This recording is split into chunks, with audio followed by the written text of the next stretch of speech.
کے M C کے charges بلوں میں لگ ہی اس لیے نہیں سکتے کہ مرتضیٰ وہاب صاحب یہ بتائیں، ناصر شاہ صاحب یہ بتائیں، مراد علی شاہ یہ بتائیں کہ تقریباً 20 سال ہو گئے ہیں کہ الیکٹرک ڈیفالٹر ہے، یعنی پہلے کے ایس سی تھا پھر کے الیکٹرک ہے، وہ کے ایم سی کا ڈیفالٹر ہے۔ ایک ادارے کے ڈیفالٹر سے آپ ایک سروس حاصل کر رہے ہیں 7% یا 10% پیسے دے کر، اور اس سے کہہ رہے ہیں کہ آپ ہمارے لیے چارجز وصول کریں، جس نے پہلے ہی آپ کے پیسے نہیں دیے ہوئے،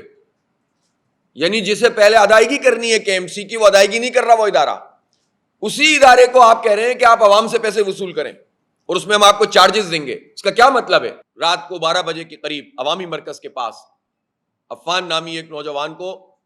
یعنی اتنی روشنی میں اور اتنی جو ہے وہ گہما گہمی ہوتی ہے، اور شارع فیصل ہے، مین شاہراہ ہے، اس شاہراہ پر کسی نے اگر باقاعدہ اسٹریٹ گولی چلائی ہے سر میں، تو اس کا مطلب یہ ہے کہ اس قاتل کو نہ رینجرز کا خوف ہے، نہ پولیس کا خوف ہے، نہ حکومت کا خوف ہے، نہ عدالت کا خوف ہے۔ اتنے آرام سے تو کوئی کسی کو گولی مار کر براہ راست قتل نہیں کرتا۔ میں ڈی جی رینجر صاحب کی خدمت میں بھی بار بار عرض کر رہا ہوں، عوام کو نہیں پتا کہ اسٹریٹ کرائم کس کو کہتے ہیں، قتل کس کو کہتے ہیں، دہشت گردی کس کو کہتے ہیں۔ جس چیز سے بھی ہماری جان، مال، عزت، آبرو کمپرومائز ہو وہ جرم ہے، اور اس جرم کو روکنا لا انفورسنگ ایجنسیز کی ذمہ داری ہے۔ آپ کو اختیار نہیں ملا، آپ اختیار لیں۔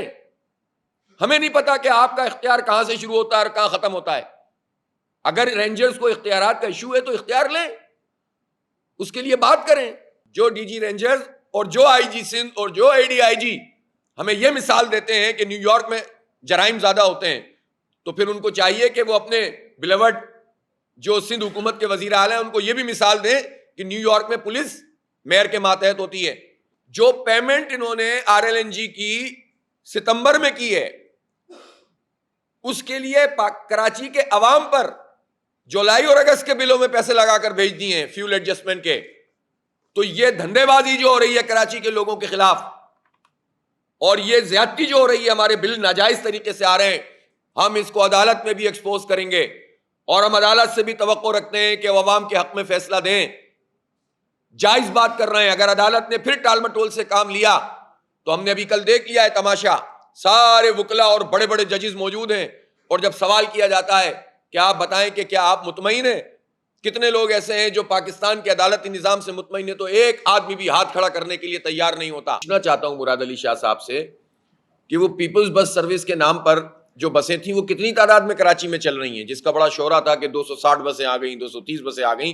ذرا فگر تو بتائیں وہ، اور ان میں سے کس کس سائز کی کون سی بس چل رہی ہے، کتنی خراب پڑی ہوئی ہیں، کتنی کا کارڈ سسٹم خراب ہو گیا ہے۔ اس کا مطلب یہ ہے کہ صرف دکھاوے، اور کروڑوں روپے کے اشتہارات شاید اربوں روپے میں چلے گئے ہوں گے اس پیپلز بس سروس کے لیے، وہ بھی ہماری جیبوں پہ ڈاکہ مار کے اپنی پبلسٹی کرتے ہیں آپ۔ میں مرتضیٰ وہاب صاحب کی خدمت میں یہ عرض کرنا چاہتا ہوں کہ غلط بیانی سے کام نہ لیں۔ نعمت اللہ خان صاحب نے کوئی ایک نیا ٹیکس بھی اپنے پورے ٹینیور میں نہیں لگایا تھا، یہ ٹیکس بھی بعد میں لگا ہے۔ ایم کیو ایم کے جو میئر تھے مصطفیٰ کمال صاحب، اس زمانے میں میونسپل کا ٹیکس لگایا گیا، اور میں یہ پوچھنا چاہتا ہوں کہ اگر کوئی میونسپلٹی نے کوئی ٹیکس لگایا تھا تو اس کی ریکوری کا نظام کیا ہے؟ کتنے پیسے اس ریکوری پر مامور عملے کے اوپر خرچ ہوئے تنخواہوں میں اور ان کی مراعات میں، اور کتنے پیسے انہوں نے وصول کیے، حساب لگائیں گے تو تنخواہیں زیادہ نکلیں گی۔ اب جو کمپنی جو زیادہ تر پرائیویٹ اس کے پاس شیئرز ہیں 70% کے قریب، وہ کمپنی وفاقی ادارے پر کیس کر رہی ہے، اور اس طرح کے کئی کیسز میں حیرت انگیز طور پر چاہے پی ٹی آئی ہو، چاہے نون لیگ ہو، چاہے پیپلز پارٹی ہو، یہ تینوں کے الیکٹرک کو سپورٹ کرتے ہیں، اپنے ادارے کو سپورٹ نہیں کرتے۔ اس وقت بھی یہ صورتحال ہے کہ اس نے کیس کیا کیا ہوا ہے کہ کورٹ کے فیصلے کے مطابق ہمیں نیچرل گیس کی فراہمی کی جائے۔ ان کا کہنا یہ ہے، انہوں نے کئی چیزیں بنائی ہیں وفاقی ادارے نے، انہوں نے کہا ہے کہ بھائی یہ ہمارے 153 ارب روپے تو وہ ہیں جو نیچرل گیس کی ادائیگی انہوں نے نہیں کی ہوئی۔ جب انہوں نے ادائیگی نہیں کی تو کس قانون کے تحت ہم ان کو جو ہے وہ گیس فراہم کریں؟ پھر آر ایل این جی جو امپورٹ ہوتی ہے وہ فراہم کی گئی کہ الیکٹرک کو، اور اس کے بھی 24 ارب سے لے کر 30 ارب روپے تک نہ دہندہ ہے کہ الیکٹرک۔ یعنی ایک طرف وفاق کا ادارہ سوئی گیس، اور دوسری طرف کہ الیکٹرک پرائیویٹ مافیا کو وفاق کی حکومت بھی، صوبائی حکومت بھی اور ساری پارٹیاں سپورٹ کر رہی ہیں اپنے ہی اداروں کے خلاف، پاکستان کے ادارے کے خلاف. حکومت ہے وہ اپنی کوئی ذمہ داری ادا نہیں کر رہی، اور عذر گناہ بدتر از گناہ، جو جواز پیش کرتے ہیں وہ اس سے بھی زیادہ خراب ہوتا ہے. سڑکیں ٹوٹی ہوئی ہیں، اب اس میں کہیں کہیں اگر پیچ ورکنگ کا کام ہو بھی رہا ہے تو وہ بھی اتنا ناقص ہو رہا ہے صرف دکھانے کے لیے کہ خدا نہ خواستہ کسی وقت بھی بارش ہوگی تو وہ جو ہے وہ بہہ جائے گا دوبارہ سے. اور یہ جو پیسہ لگ رہا ہوتا ہے یہ سب بھی ہمارے پیسے ہوتے ہیں، ہمارے ٹیکسوں کے پیسوں سے یہ کام کرتے ہیں، اس میں بھی کرپشن کرتے ہیں. اور گٹر ابل رہے ہیں، سیوریج کا کوئی نظام نہیں ہے، لوگوں کو انتہائی پریشانی کے ساتھ چلنا پھرنا دشوار ہو گیا ہے، مشکلات ہو گئی ہیں، گاڑی چلانا مشکل ہے، بائک چلانا مشکل ہے، ٹرانسپورٹ کا کوئی نظام نہیں ہے. میں ایک چیز کی طرف نشاندہی کرنا چاہتا ہوں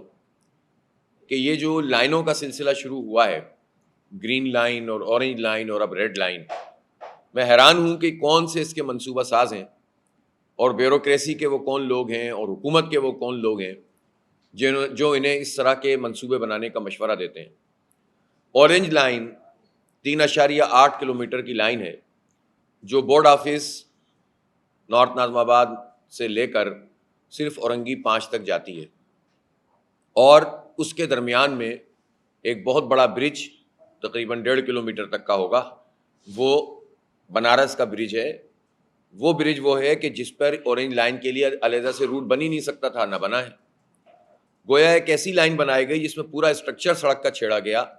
اربوں روپے اس کے اوپر انہوں نے کھپا دیے اور 6 سال اس میں لگا دیے، لوگوں کو ذلیل و خوار کر دیا، دھول مٹی میں اٹے رہے لوگ، الرجیز ہوتی رہیں اور کرپشن اس میں کرتے رہے. اور بالآخر جب چیز نکل کر آئی ہے تو وہ ایسی چیز ہے کہ جس پر نہ اورنگی ٹاؤن کے لوگوں کو کوئی فائدہ ہے، نہ بنارس کے ارد گرد کی آبادیاں جو فرنٹیئر کالونی، پٹھان کالونی یا یہ منگو پیر کے لوگوں کو یا قصبہ کے لوگوں کو، علی گڑھ کے لوگوں کو، کسی کو کوئی فائدہ نہیں ہے. اور اورنگی ٹاؤن کے ساتھ تو یہ زیادتی کی گئی ہے کہ اس روٹ کو انہوں نے بالکل اورنگی ٹاؤن کے شروع سے ہی واپس کر کے واپس لے آئے ہیں. تقریباً اب یہ 22 لاکھ کی آبادی ہے اورنگی ٹاؤن کی.